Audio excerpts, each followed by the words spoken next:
boxing first. Ladies and gentlemen, we have top 15 in the UCA Super Heavyweight Division. Making his way to the ring, fighting out of the blue corner, representing LAPD. Give it up for Daniel, the real deal Seal. All right, Daniel is fighting out of the Los Angeles Police Department, and he's earned the title of Police Officer 2. I'm assuming that he's probably a sergeant at that point. Now he started boxing 1 year ago, and he's been training 4 months for this fight. He's dedicating this fight to the Harbor area, the number 5, and that's the area he works in Los Angeles. He's fighting out of, I believe it's Diamania Boxing Club. Again, out of Los Angeles, California.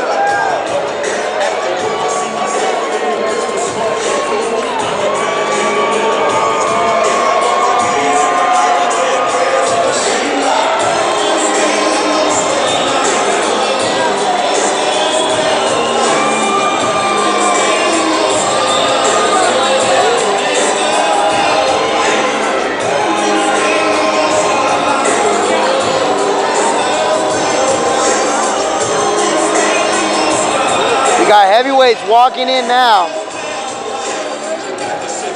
Right.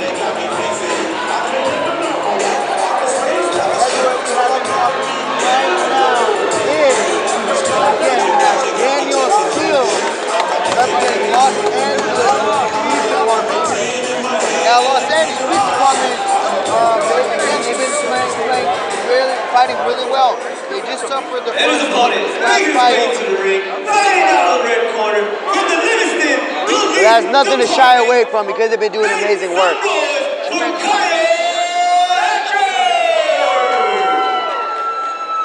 Now Kyle, he is fighting out of the Livingston Police Department, and he is a police officer. His gym is fighting out of where he's training from is the Truth Boxing. His coach is Adrian Ricardo. And again, he's fighting out of the heavyweight division right now. Nipping in the corner of both the big boys. He's throwing heavy shots. We also have Kyle Hatcher. He started boxing in 2018. That's 4 years of experience over Seal's 1 year of experience.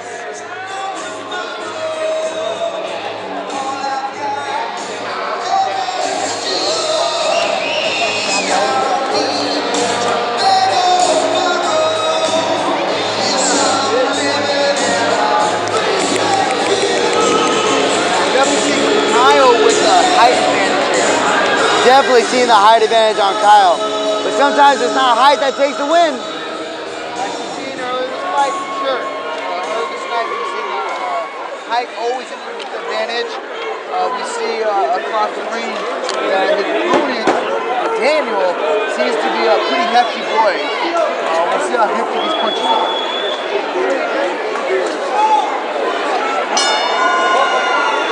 Daniel coming out with his hands held high in a high defense.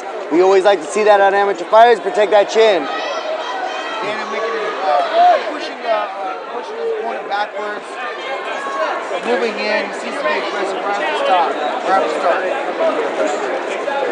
Kyle's definitely using his reach in this match, trying to throw the lead jab to the body and trying to keep Seal off him. Seal's working that body, which is a smart move, especially when someone taller than you. And he's doing that early. That should pay off in the later round. Yeah, see, and he's doing a good job of landing that lead jab to the body while stepping in and closing in that space. Maybe if he throws a rear hook to the body after landing that jab, or even coming back up with a cross to the chin, that might do some damage. Back up to the head right there. Contact. Daniel went from southpaw to orthodox, and he is switching back and forth. Hatcher's doing a good job of trying to keep Seal away from him, using his reach to his advantage.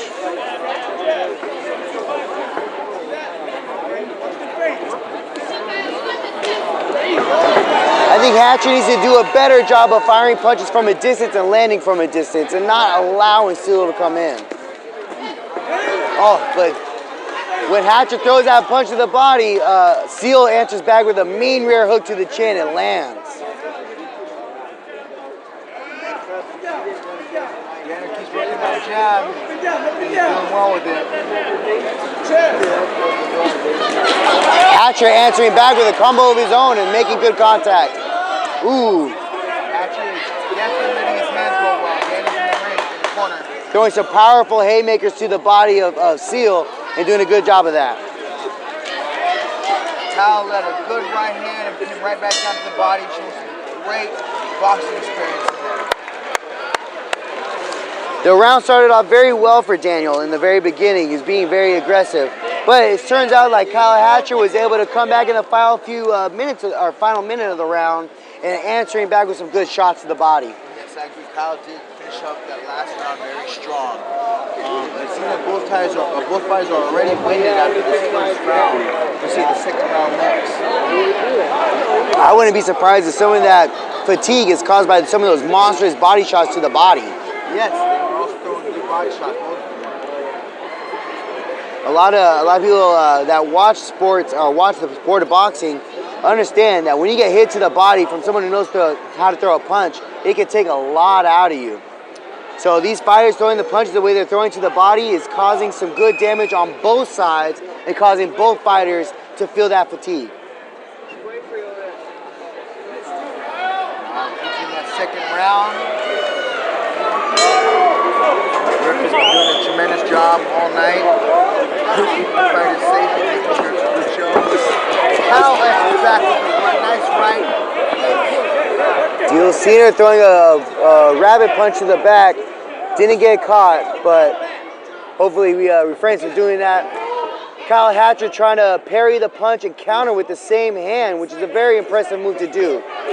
Nice combo landed by Kyle Hatcher.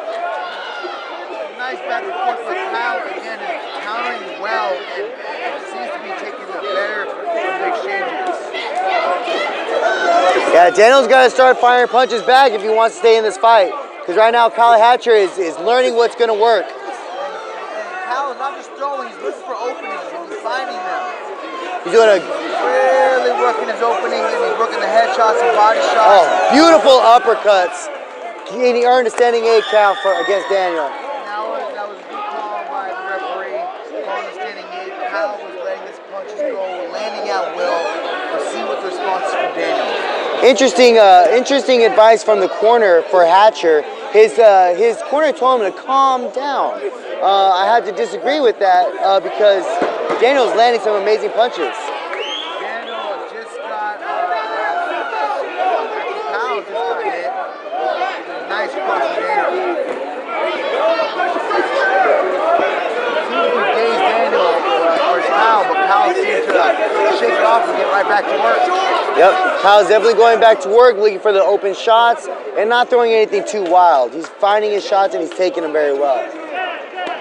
Daniel firing off with a nice overhand right to the chin. Let Daniel do shots like that. He's going to hurt someone. You hear how much of a thug that cross is. Hatcher doing a good job putting combinations together. And it looks like Daniel just waiting for the right time to throw that shot. And you know, Kyle, again, he's doing a really great job of boxing and taking advantage of his technique and his skill and his reach advantage. But you cannot let Daniel keep landing those rights because it is hurting Kyle and it could do more damage with one good shot. Yeah, sometimes a fight can be lost with one good shot. And we've seen that throughout the past of this sport in several competitions. And it's important to always keep that defense high and not get complacent with your defense. Definitely. And now we're entering that third round. Both fighters are definitely exhausted. We are going to see who pulls it off. Kyle is doing a tremendous job at using his reach for advantage and using his technique to those angles.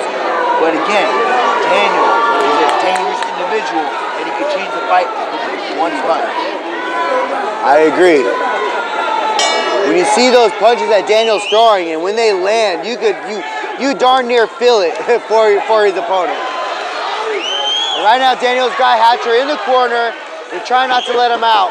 Hatcher did a good job of turning the fighter and putting him in the corner. The referee's telling Daniel to stop pushing. Oh, good combo land by Hatcher. Daniel needs to respond back with something. Nice uppercut. Quick shots, letting him go. He's playing sharp boxing right now. And he's that jab, hands down, and Daniel can't land that right. Kyle's letting the head and body go. Daniel decided to switch his stance. I'm not sure if it's working for him. Ooh, he landed a nice uppercut. Again, Daniel has that power to one punch change the whole game. Kyle is staying busy and he's letting those hands go. Yeah, but Daniel needs to fire back more than just one powerful punch at a time. Absolutely does. Looks like Daniel might be a little winded and still waiting for that perfect punch, but... And Kyle pulled off another 8 count against Daniel. Great call by the ref. Daniel landed a great combination to the head. And the referee's doing a great job of keeping this boxer safe. Yeah, I think Daniel needs to open up punches more and fire more punches if he wants to stay in this fight. Tired. Doesn't have enough to punch. Hatcher's doing a great job of keeping Daniel against the ropes and still firing punches and landing at a decent accuracy rate. Slipping punches from Daniel, and he's still answering back with punches. He's throwing lots of punches, definitely being the aggressor right here. This is what's needed to win these fights. 10 seconds and Kyle has his fighter going over to the shot. Kyle responds with some great punches. That is the third round. Daniel shakes his head as if he knew he did not win that fight. And this is going to be the second loss for LA. But again, LA is doing a great job of representing for their city and really showing out today. It just so happens that today that Hatcher was the better fighter, I think. Yes, I agree. Taking another one from Daniel. He came out and he threw some great shots, and he definitely fought his heart out. But again, I believe Kyle and Hatcher came out as the victor for this fight.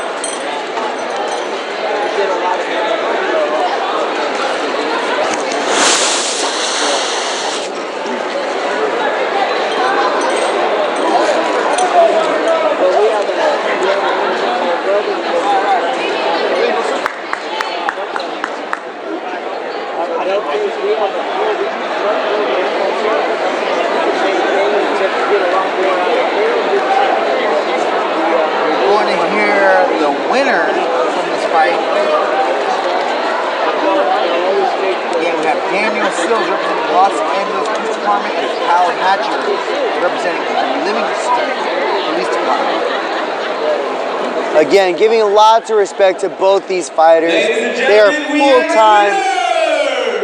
They are both full-time police officers, serving their community and coming out to support their fallen heroes and brothers and sisters. Hatcher for the win. Well-deserved win. He fought his heart out. And he did a tremendous job of picking the right shots. When unfortunately for Daniel Seals, he just wasn't active enough. And it's really awesome to see these boxers really not just be fighters, but be boxers and be smart and move their head. Absolutely agree with that. Now we have